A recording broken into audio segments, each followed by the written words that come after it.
Hello, art historians, and welcome to our lecture where we're going to be talking about another movement, although it's not an ism, in the modern art movement in Europe, which is going to be Art Nouveau. Okay, so let's kind of do a recap of how we have gotten to this point. So I want to take you back to pretty much everything from the start of the year, right? So really everything that we have covered that's been created as a work of art has been objective up until Unit 8, right? So what do I mean by objective is that the artists were creating an object. They weren't necessarily creating something that expressed their views or their feelings or their internal thoughts. It was objective. So even all the way back to Egypt, where seated scribe, they were painting an object that had, or creating, they were sculpting an object that had a function. And then you move forward and you go into, even Titian with the Venus of Urbino, he's painting a woman, all right, in a particular way. Like that's it. He's painting it still very objectively, where he's painting it how it looks. One of the things that just shook people up with Titian is that he chose to paint that object, all right? But then as we move into romanticism for the first time really started to show artists painting objectively. So they would paint an object, but they were painting it because they had feelings about it. They weren't painting the way that they felt about it necessarily, even though Turner is kind of an exception to that. But even the romanticists, they're still painting objects just with a particular agenda. So like Thomas Cole doing the oxbow, like that's a landscape. He's just imposing meaning on the landscape. But then as we start to move on and we get to Impressionism, Impressionism is really the last way that you can break down an object and show it. Like it's just basically broken down now into color with no drawing and just worried about how the eye sees it, and that's it. Once you hit Impressionism, you kind of go the opposite direction, where now in post-impressionism is the moment that art becomes very subjective. We are being subjected to artists who are going, look, I don't have to show the world as it looks. A camera can do that. We have broken it down to the smallest portion. It's time to move on. Post-impressionists use the world that we recognize. They'll still paint the world as we see it, but the way that they want to see it. So like Van Gogh saw it in energy and swirls and explosions of color. Cezanne sees it in geometric shapes.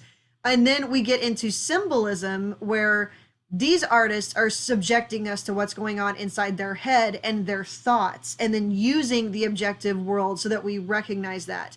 So what we're looking at is art has become, with post-impressionism on, it's become very subjective, right? We're being subjective to the ideas of the artist about what art is or what is going on inside their mind, all right? So Art Nouveau is going to be a little bit of a continuation of this, and it is based on a belief and an idea. So this is going to be, since Art Nouveau, or the new art, you can tell that just like all these other art movements, it's going to get its kick up in France, because after Italy kind of stuck in Baroque, and France kind of picked up with the art movements of the time. Art Nouveau is going to become very popular in France and spread all over the world in the late 1890s, and is really going to be pretty popular until the end of World War I, until people just become very disenchanted after World War I. So it actually, the name comes from a shop in Paris, which I think is pretty cool, this Art Nouveau, or the new art shop. And Art Nouveau is not simply just an art, like painting movement. We're going to see Art Nouveau show up in everything, because it's a belief, it's an ideology that we're being subjected to by these artists, and they're going to impose it on everything. And these guys truly believe that we have gotten away from our connection with nature. Like we need to stop imitating the Greeks. We need to stop, reviving all of these styles, because we're basically just repeating ourselves. Let's go back to the time of nature and organic times, where it kind of just looks like this naturally just happened. So the context for this is really kind of a rebellion against the industrial age we were now living in, because really anything could be mass produced as art. Like even prints could be mass produced and sent out as art, or posters or whatever. And people, the Art Nouveau people, kind of believe that these works of art that are just being mass produced on a machine, they're not organic, they're not natural. They're, moving us away from our, relationship with nature that we had. These guys are so over the historical past. They're like, I'm done with that. I like natural. I want to go back to the times of organic, or, just coming from, it looks like it just grew there, or it just developed there, or it's naturally part of being there. So what these guys are doing is they kind of believe that all these machine made arts weren't really arts. They liked the craft, the natural, organic creating of things.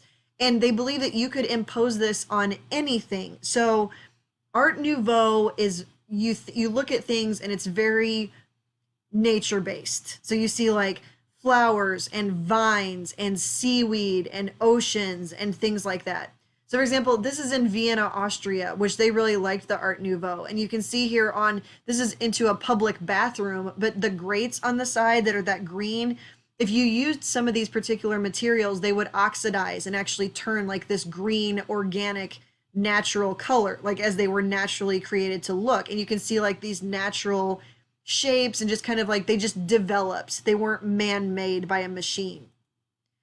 So when you're looking for Art Nouveau, I actually really do like Art Nouveau. I think it's really pretty and, just kind of a slap in the face to this industrial world we were living in at the time, and all of these, massive skyscrapers and steel and iron. It's okay, what if we could use that to still embrace the nature that we came from? Because we're moving away from that, we're actually destroying it. So they wanted to beautify this industrial world by embracing the natural world and natural shapes. And what's really cool is they actually really liked Islamic art, because remember, Islamic art wasn't figural, it was very decorative because they couldn't show images. So the organic patterns of Islamic tessellé and the mosaics, and it's something they really embraced. So when we're talking about Art Nouveau is not just painting, although there are Art Nouveau painters, but it's really a decorative style. And we see it in furniture, lamps, buildings, everything, like just this touch of Art Nouveau, bringing in organic elements, like things that just naturally grew and developed, like vines, snakes, flowers, things like that. So if you ever heard of like Tiffany lamps, like Tiffany lamps were a really good example of Art Nouveau. They were very, very expensive, but they really were responding to kind of this arts and crafts movement that was popular at the time, which was that these things need to be naturally made, not made by machines, but naturally made with the artistry that goes into creating it. And that's why things like Art Nouveau works of art are usually pretty expensive, because they are handmade and crafted, and the idea being that you're embracing these ideas of nature and organic, and they're very curvy and not symmetrical and very flowing, just like nature naturally does. Nature doesn't go in a straight line, neither does Art Nouveau. Like, for example, a Tiffany lamp, I just think that's really pretty. Like it looks like it's actually organically grown out of it, like the base of the tree and then the lights and the hydrangeas, just very pretty. So we're going to start Art Nouveau art by looking at another bridge artist. And remember, when I tell you about a bridge artist, they usually have 1 foot in one area and 1 foot in another. And we're going to start with Gustav Klimt, Klimt. And Gustav Klimt is a bridge between symbolism and Art Nouveau, because he's very much a symbolist in what he paints. Gustav Klimt was very into, a lot of his paintings actually were, considered to be too erotic, too sexual in nature to be shown. So there's a lot of them that I couldn't actually show. And he was a huge fan of Sigmund Freud. And remember, Sigmund Freud, if you've taken psychology, you've learned about the fact that Freud believed that everything that we do comes from our subconscious. And a lot of our subconscious had to do with the psychosexual stages we went through and we developed through, and that shaped our personality. So being that, he found a great deal of inspiration in Freud's ideas.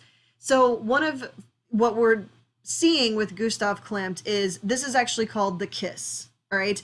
And he's subjecting us to what his idea of love is, right? It's not a natural portrayal, a naturalistic portrayal. It's very, very symbolic. And what I mean by that is you have these two lovers who are so wrapped up in each other that they don't notice anything else around them. And it's almost like some people have actually considered this very hostile because it's almost like she's turning away and she's engrossed into this. And then there's people who say that symbolically they're on an edge of a cliff and they don't realize how perilously they're hanging over the edge because they're so wrapped up in love with each other.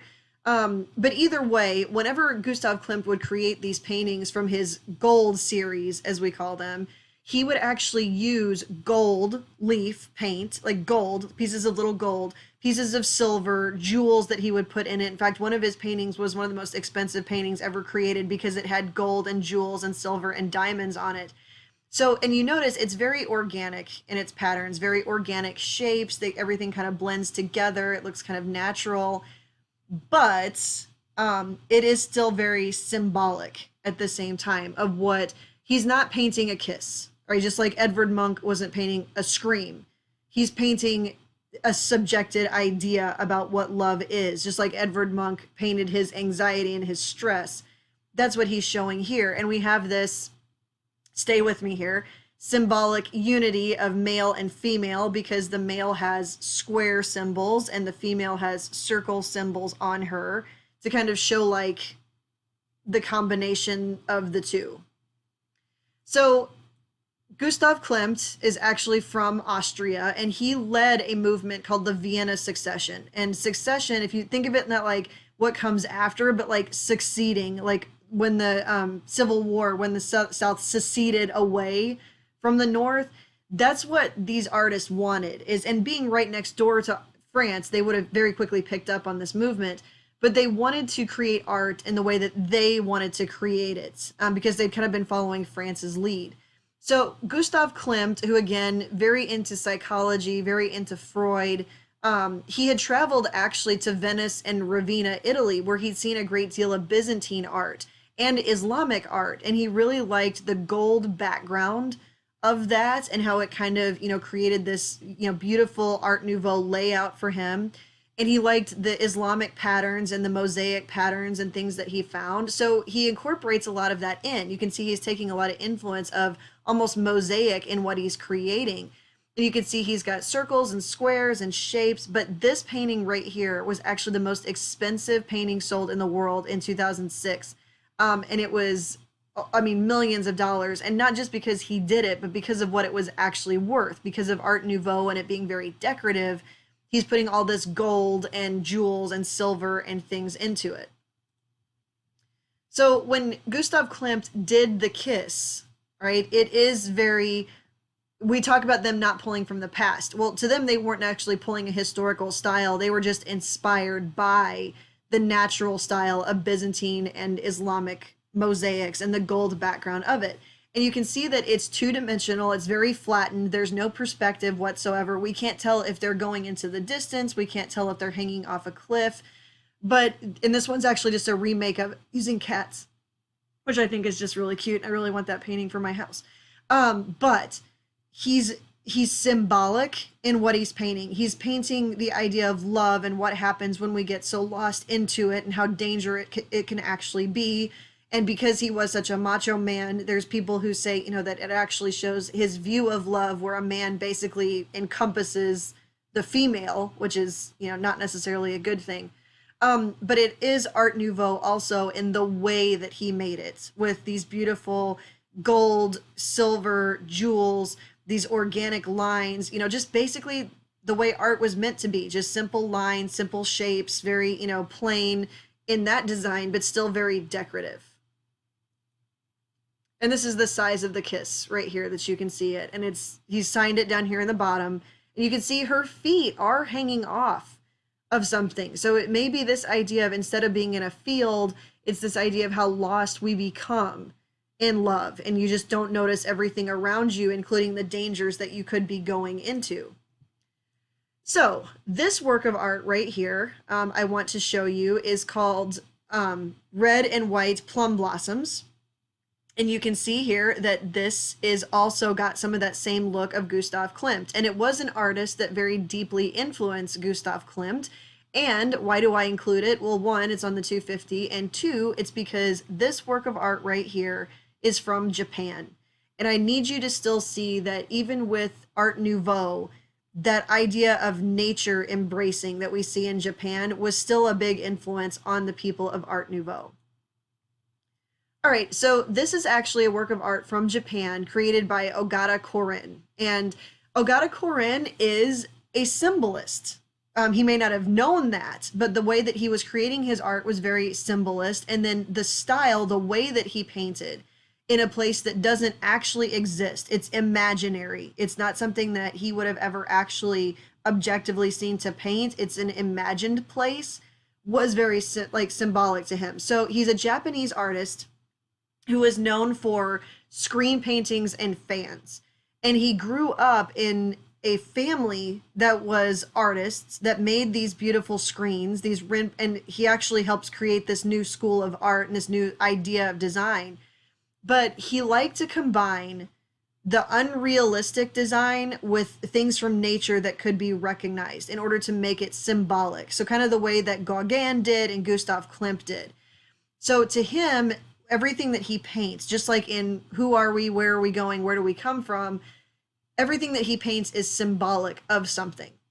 And he uses the nature as a symbol, right? Which we're actually kind of seeing also with Klimt and these other artists. So one of the interesting things about Ogata Koren is he actually had grown up very, very wealthy. His family was well-known artists. They were calligraphers. They created these beautiful designs on kimonos, and he lost all of his money. But he still had a taste for the extravagant. So what we have right here is the gold background and the nature embracing and the organic forms, very, very symbolic and very, very influential on Gustav Klimt and other artists. But what this guy is doing with Ogata Koren is you see that he's actually taken copper paint and he has swirled it into this black river to show the swirling ebbs and flows of life. So, and that copper stands out against the black unknown, all right? So on the white and the red, you have the different stages of life. You have the mature plum blossoms and you have the young plum blossoms. And this river, which swirls and swirls and swirls as life does, then, and it's very metallic paint, so it really pops. It then starts to narrow as our life starts to end. So we have this moment of maturity in our life where we go from young to old. And then after that, our life starts to kind of narrow as we go towards aging. But during this time, we have all these swirls and, chaos and things that are going on. So this may have been his symbolic, painting of maturity from going from a youth to understanding, this world that he's living in. So the plum blossoms in Japan, they signify the coming of spring. So it's kind of like blossoming. So you've got a red plum tree, which is youth, and the white as we age. And you'll notice it goes backwards, kind of the same way that, Gauguin's does. And the stream, which is so wild and so wide, it starts to limit as we get older, our possibilities and our opportunities. So this is very, very symbolic, and it's done in the later years of his life. And you can see where this would also influence those Art Nouveau artists like Klimt, because he really liked that gold background, but the gold created a dream world, just like in the Byzantine where they use gold. It's kind of a heavenly background that we've never actually seen. It's a place to aspire to. Same thing with Ogata Koren, where it's kind of a dream world. It's making it very clear this is not a real place. This is not how rivers actually look. And you can definitely see in the swirls that he does that it's very influential on what Klimt does if you look at his works of art. But this place doesn't exist outside of his mind. It's not a real place. Just like that couple that Klimt was painting isn't a real person either. It's an idea of what love is. So this is actually two sides of a folding screen that Biombo folding screens in Japan, and it's the two sides of life. So you have youth and then you have the maturing, and it's kind of the two different, sides of our life. So this Rinpa movement that Ogata Koren started in Japan is very, very highly decorative because it's meant to be decorative in its style. It's not meant to be naturalistic. It's meant to be pretty and using different colors that aren't naturalistic, like the copper, which is, usually a decorative element in the water. And another thing Japan was going through at the time is they were kind of trying to get back in touch with their nature-based roots because they've had all this influx of activity from the outside world. So this was a chance for them to kind of embrace with nature also in this industrial world. So we're seeing a parallel and an influence of what's going on in Japan on artists in Europe. We're seeing this mixing of the two worlds. But whereas Europe is feeling like they're moving forward and progressing, Japan is almost using it as a way to move backwards. And so we have to remember that this Japanese preoccupation with nature comes from the fact that they are an island. Like they are very, succumb to nature, like they have to embrace nature. And that's also an idea that came from adopting Buddhism in from China and Taoism and those ideas in. So Japan's always had this very deep relationship with nature, and Europe is in their industrial age kind of trying to embrace that with Art Nouveau as well. Now, I do think it's really cool because this is one of the most popular paintings on the 250. A lot of people have seen The Great Wave before by Hokusai. And what's really kind of cool about this is this actually shows a transfer from Europe to Japan, that it wasn't a one-way street, that it wasn't just Japan that was influencing European artists, but that there are a lot of Japanese artists who are going to be embracing what's going on in Europe. So the first group of people that the Japanese, would allow to trade with them because they weren't trying to religiously convert them was the Dutch. And the Dutch, if you remember looking at Vermeer, were very good at those because they were so involved in trade. They had access to some pretty incredible colors. And remember, Vermeer almost went broke trying to get his hands on these specific colors of blue. Well, this Great Wave by Hokusai has that deep Dutch blue in it, but it also, if you notice, has linear perspective. Hokusai actually studied European artists and their mastery of painting techniques to make his stuff look even more realistic, but it's still got that Japanese obsession with nature, because what you're looking at here is two fishing boats who are caught in this wave, and it's showing that how powerful the water around Japan is and these waves crashing over them and their dependency on the sea to survive, but how that sea could take them out at any moment and how tall this wave is. But it's using linear perspective to do it because that's actually Mount Fuji in the background, and it's showing with perspective how big this wave is, that it's even bigger than the land. So this is actually probably one of the most copied works ever done in the world. In fact, a friend of mine had this tattooed on her foot because she was a biologist and she was very into nature, and she really, the whole thing's on her foot. It's insane. But this is an example of those woodblock prints that the Japanese would put out. But with Japanese woodblock prints, you can color them. So the whole idea of this is the Great Wave is part of a series. It's not just one painting. It's part of a series, and it's 36 views of Mount Fuji. And it's the idea of how important Mount Fuji is as a symbolic heart of Japan, that this volcano that could basically take them out at any time. But at the same time, it shows how powerful the sea is and the nature and how much that could take them out at the same time. And the people are so, so small. But it does have linear perspective in it. It shows that Hokusai was studying European artists and adopting some of their colors, like that Prussian blue that the Dutch were so obsessed with. So this is one of those examples of a ukiyo-e print, that idea of the floating world, and these prints that we saw from Japan that were so influential, that life is fleeting and life is very fast. And this one's got a little bit of a different message than some of the ones showing like sumo wrestling or bathers like we saw Mary Cassatt comping. This one instead is reaching out to the everyday person who could be affected by nature if the fish don't come in, or the fishermen, or if a volcano erupts. Whereas the other ukiyo-e prints that we saw that kind of influenced like Cassatt and Degas, those were more for the upper class of Japan. but this was really more for the everyday person and the life that they experienced. So this guy is not on the 250, but I do want to include him just because he's one of my favorites. And Art Nouveau is actually going to make its way all the way to Spain, where you have, I have to talk about him, I'm sorry, it's Antonio Gowdy, who is a Spanish architect who loved the Art Nouveau style and how organic and natural it was so much that he incorporated it into all his architecture. And his architecture is going to be an influence on American architects who are going to see that buildings could be works of art themselves, not just, functional buildings.